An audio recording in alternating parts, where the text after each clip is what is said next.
अगर कनाडा जाने का आपका ख्वाब है तो उस ख्वाब को भी रोक लीजिए, क्योंकि अब नए कुछ ऐसे नियम कनाडा सरकार ने लागू कर दिए हैं कि इनके बारे में जानकर शायद आपके आने वाले समय की कनाडा के लिए जो प्लानिंग है वो धरी की धरी रह जाएगी। क्योंकि नए नियम लागू किए हैं कनाडा की जस्टिन ट्रूडो की सरकार ने, जिसके आधार पर अब post graduate work permit visa देने बंद कर दिए हैं। जी हाँ, बिल्कुल सही सुना आपने कि post graduate work permit visa नहीं मिलेंगे। उस वीजा के आधार पर जो एंट्री मिलती थी कनाडा के देश में जो एंट्री मिलती थी, वो एंट्री पर भी पूरे तरीके से बैन लगा दिया गया है। यानी बहुत बार ऐसा देखा गया है कि जो स्टूडेंट्स कनाडा जाने के लिए इंडिया में ग्रेजुएशन कर लेते हैं और ग्रेजुएशन के बाद कुछ 8 महीने का या 1 साल का कोर्स करते थे कि जिसके बाद उनको 3 साल का वर्क परमिट मिलता था, लेकिन अब उस वर्क परमिट पर सवालिया निशान खड़े कर दिए हैं। कनाडा सरकार ने नए नियम लेके आए हैं जिनके आधार पर अगर आप सीधे उस तरीके से वर्क परमिट डायरेक्टली लेना चाहते हैं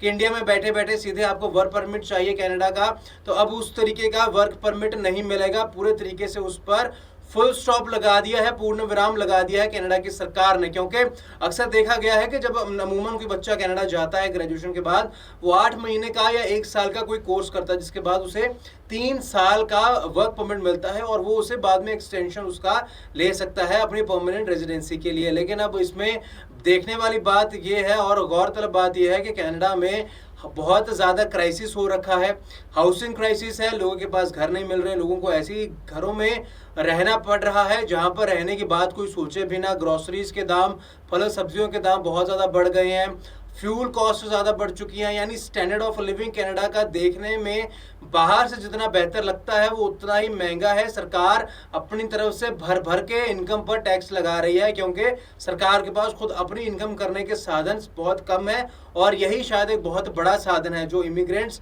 दूसरे मुल्कों से जाकर पढ़ते हैं कनाडा में, और उनके इनकम से ही जो सरकार है अपना खर्चा चलाती है, जिसके बाद अब ज़्यादा जनसंख्या होने की वजह से, ज़्यादा वर्क परमिट अलॉट करने की वजह से ये शायद कनाडा सरकार ने ये नया नियम लागू किया है। और 21 जून से ये नियम ऑलरेडी लागू हो चुका है, 21 जून से ये नियम लागू में आ चुका है। अब इसमें और क्या डिटेल में तब्दीलियां आएंगी ये देखना होगा, क्योंकि फ़िलहाल तो इंडियंस जो ज़्यादातर कनाडा जाके रहते हैं उनके मन में यही ख्याल रहता है कि हम जाके डायरेक्टली यहाँ से वर्क परमिट लेके वहाँ जाके काम कर सकते हैं। लेकिन अब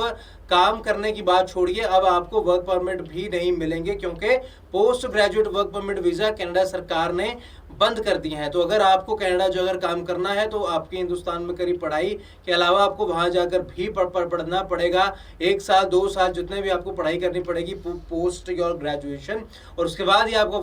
वर्क परमिट जो है वो मिलेगा। लेकिन अगर आप सीधा इंडिया से वर्क परमिट लेकर वहाँ काम करना चाहते हैं तो इस तरीके के पूरे प्रावधान को कनाडा सरकार ने बंद कर दिया है। इस तरह के माध्यम से किसी भी तरीके की एंट्री किसी भी फॉरेनर, किसी भी इमिग्रेंट की कनाडा में नहीं होगी। इस तरीके के सारे जो रूल्स हैं, ऐलान है, वो कनाडा के हर स्टेट के बॉर्डर पर भी कर दिए हैं। तो post graduate work permit visa जो घर बैठे इंडियंस अलॉट कर सकते थे पहले, या कोई भी अलॉट कर सकता था कि आप घर बैठे वर्क वीज़ा आप ले सकते हैं और सीधा फिर आपको कनाडा जाकर काम करना है, तो इस तरीके का post graduate work permit visa Canada द्वारा बंद कर दिया गया है।